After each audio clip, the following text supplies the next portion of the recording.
Hello and welcome back to Clockwork Noodles, the channel where Becca continues to break down the amazing anime of the season.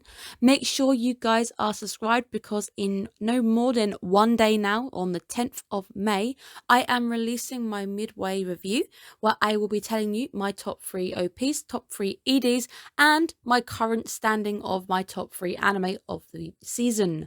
This is gonna change and it's a bit of a experiment for me just to see where the top 3 go at the end of the second half.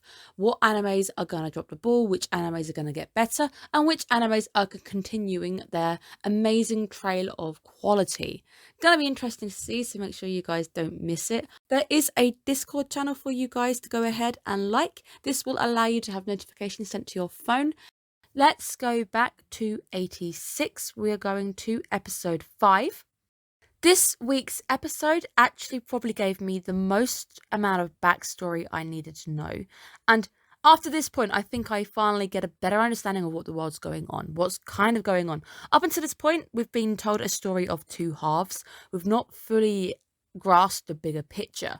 This is the episode which does that for me. So we're going to go into it, break it down. There's a lot of composition I want to talk about throughout this episode. As always, it is a difficult topic for me to discuss. So I'm trying my best to A, be respectful, B, try to get the full story, and just generally just talk about the little things that I really enjoy in general about the anime, because there's a lot of good things going on with the storytelling. So we're going to open with Vladimira's backstory. This was hinted at last week when Vladimira actually expressed that she knows Shin's brother. We get to see a baby Vladimira, which is normally for the win, but in an anime like this and with the backstory we get, it's not the biggest win in the world, and it really is just one hell of a traumatic childhood, one where you almost wonder why she ever went back to face the horrors of war, in a sense where she's behind the horrors of war, but it's definitely one which would definitely scar you, one which would definitely stick with you. Last week's reveal as well with Shin's brother, actually getting to see him this week, actually seeing what he looks like. You can definitely see the resemblance, but we definitely see young Vladimira acting beyond her years, acting quite maturely, where she tries to apologise and also laments over how her people have been treating the people of 86, how oppressed they are and how bad they're treated, and she can't figure out exactly why she was saved. But what we're about to hear, what Ray gives her as the reason why he protected her, it is also something that she initially told everybody. She told the unit, and they essentially mocked Vladimira for her naivety or a false ideal in a sense. It's too idealistic is what they initially say. It's interesting to just see the initial response from the past and the present kind of being connected here. But it's more the idea that you've got to fight. It's the idea that you can't return home to see your brother unless you fight. You need to continue moving forward. He feels like he's part of the Republic. That's why it's his mission to protect even them. Obviously, we know that his biggest goal is to return home to his brother. We understand the ideas of terms, which we know, again, more horrors of war. It's the idea that he didn't even get to grow up and see his brother grow up either. They've grown up apart from one another. It's the horrors of war. It's the idea if I don't fight, I won't survive, because he has no other choice. If he doesn't fight, he's going to die. He's got no other choice than to fight as long as he can until eventually war takes him. We see a beautiful, gentle light upon Ray as we start to hear his resolve, the idea that he will return to Shin, which we know because we have hindsight. And we know this never happens. It is the horrors of war that he was taken from his brother. He never got to see him again. He never really got to grow up with him either. The brothers end up growing apart. Shin says that he is searching for something, but when Vladimira asks, are you searching for his final resting place? He says no. Initially, I thought this meant that he was searching for more like an ideal, but right at the end, I think it becomes more clear with the fact that Shin is definitely looking for the brain or the ghost of Ray. The transition to Vladimira and a present day is very nicely done, with her essentially asking the present question. It's nicely done. There's a lot of really nice transitions in this anime that I really like. We get to see some mirroring this week, and the mirroring is the Wall of Many Suitors. This wall looking very, very familiar as the Wall of Handlers within District 86. Both done in a humour, both done to the idea of never forgetting. But it allows us to also learn about more stuffy, restricted rules within San Magnolia. The idea that people will arrange marriages to, again, for money. People are marrying for the idea of money, not so much love. But again, this could just be the higher up, so we don't exactly know if this is the case fully with everybody within the state. Seeing Vladimira complain to Shin about a party that he probably never ever could even dream about going to a party, it felt a little bit awkward to listen to, just felt very trivial compared to everything that Shin was facing. But again, let's quickly talk about composition. Seeing Vladimira behind a window, behind some glass, it's the idea that she feels a bit cut off from the world around her. She doesn't want to go to the party. She doesn't want to be with everybody else within the state. It's a detachment in a sense of her surroundings and the environment that she is in. But it does feel like our first initial casual conversation between the two. But at the same time, as I say, it constantly feels really awkward. It always feels really awkward to listen to these conversations. Shin announces in this conversation, however, that he initially lived in District 1, which now shows us the displacement that went on with the people who did not fit the ideals of San Magnolia, the people who ended up being moved over to a district that they didn't even want to think about, to be forgotten about, the horrors, essentially, again, of war. This is the big episode that really allows us to get a glimpse into what this world is like, how it runs, behind the scenes, everything. Because there were lots of gaps. I think a reason why I was struggling to really talk about the anime as well is there were a lot of gaps that I couldn't really fill in and I didn't myself quite understand. Shin says he does not remember his own family's voice, where we see a nice sequence of Vladimira being embarrassed by a PDA, a bit of PDA, public display of affection. But this initial sequence is a bit of a red herring as it transitions us into yet another fast approaching war. So we go from one emotion to another emotion. It's very, very quick. It's never ending on the front as well. As she even says, I didn't even get a notification. There was no warning at her end. We see yet more composition that is really, really nice of Vladimira looking at her own reflection, looking at the way she appears, definitely analysing the way she is right now. She's had a very big shake-up recently in the way she looks, the perspective, everything that she knows and she thought. And she's now having to look within at herself and take a better look at who she is. And then we also get to see a spider web, the idea of being caught in a web, being behind glass, being trapped. There is a lot of different symbologies for the idea of being restricted and trapped within this anime, where we are gonna probably meet the most horrific thing within the anime so far, and this is the black sheep. And I kind of nailed it quite quickly what it was, so that's what I mean. Like, as soon as I start getting the information, I can roughly put two and two together. Like, the black sheep are essentially the voices of the dead. They are repeating the last words, because we do hear Kaie's last words that I don't want to die over and over again.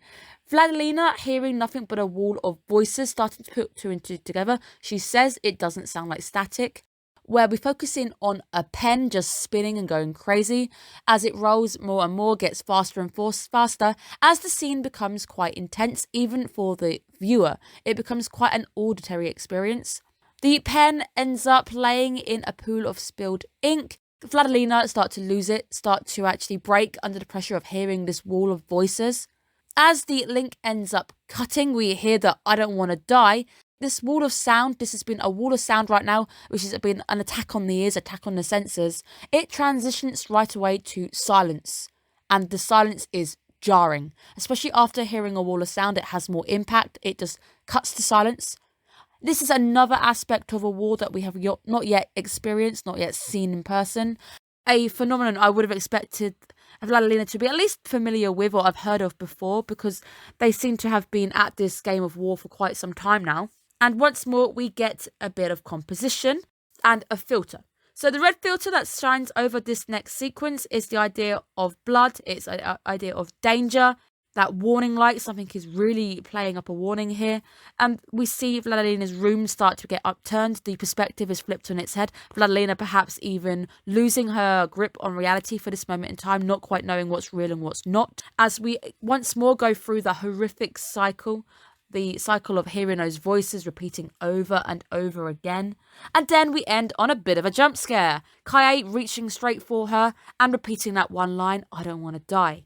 A lot of the image, the camera work is spinning at this point. It's showing the out of control nature. It's a sensory overload. It impacts us as suddenly we drop to silence once more. It's just up and down, which is perhaps the momentum that these guys go in, the cycle that we're going in. It's up and down. It's never ending. We then replay the scenario where this brings a lot more clarity. Seeing this bit is probably what initially started to get a few things lining up in my head, starting to make a bit more sense. And this is also our action for the sequence as well. The fast-paced nature of the battle once more, kicking up with a Hiroyuki Sawano amazing soundtrack as a gem backing it up. We do hear that Kaie's body was apparently disposed of. However, we can still hear her voice playing, and it's not static. So this is the voice of the dead. It is her last words. And this is where I started to wonder, is this what Shin is looking for? He is looking for his brother's brain. He can hear his brother. We see right at the end, he does hear a line from his brother. When the target is silenced, we hear the final last words once more. Vladimira skipped, initially thought to be a skipped call, is felt by the team. We see everybody actually trying to stay awake, which is quite a nice little touch. However, she does end up eventually reaching out to Shin, impressing everybody and surpassing all the previous handlers, as apparently this is initially what caused people to kind of stop calling. That also makes me wonder if that as well might be part of the reason why people ended up committing suicide. Hearing those words becoming very unbearable. We see it replaying twice when it comes to Vladimira. Maybe more so the fact that they were linked with Shin, who can actually hear it, because Shin does say that his essential death or his near-death experience, this bit I'm not 100% sure on, because he seems to imply that he's come back from the dead. That makes sense with the idea of the Undertaker. This is what actually allows him to hear the voices. So whether we're hearing the voices because of Shin, and obviously Vladimira was connected by the power raid, or because Vladimira saw her dad die at the start, he was shot to death, maybe this is actually allowing her also to tune in. But it's the idea of essentially ghosts. It's a legion of ghosts, which I really like the idea of a band being called the Legion of Ghosts. Sounds like a bit of a Sabaton thing. The voices of the dead, the people who cannot rest, are replayed over and over again. Perhaps Kaie now sadly cannot rest, but we do see essentially the target was silenced at the end, so maybe at last they got their revenge. They put her at rest finally. But what are we really fighting? This is now going into some very big questions, which Shin thankfully is going to answer for us. And this puts a lot into perspective and makes things just a bit more creepy. We are fighting a lost empire, a lost country, a country which is no longer. And Shin can hear them coming. We've always wondered why Shin knows the Legion is arriving before it's ever arrived, and why he's always on the ball. It's because he can hear them. He can never rest. He's always hearing the voices of the dead. The voices of those who cannot move on, the people who are begging for death or telling him that they don't want to die. He's hearing the same phrases over and over again. It really is just the horrors of war. Maybe as well it's playing into the idea of trauma, the trauma of war as well, that war does send people mad. I do wonder if everybody can hear it, because it is also mentioned by somebody else that no other handler calls after hearing the voices.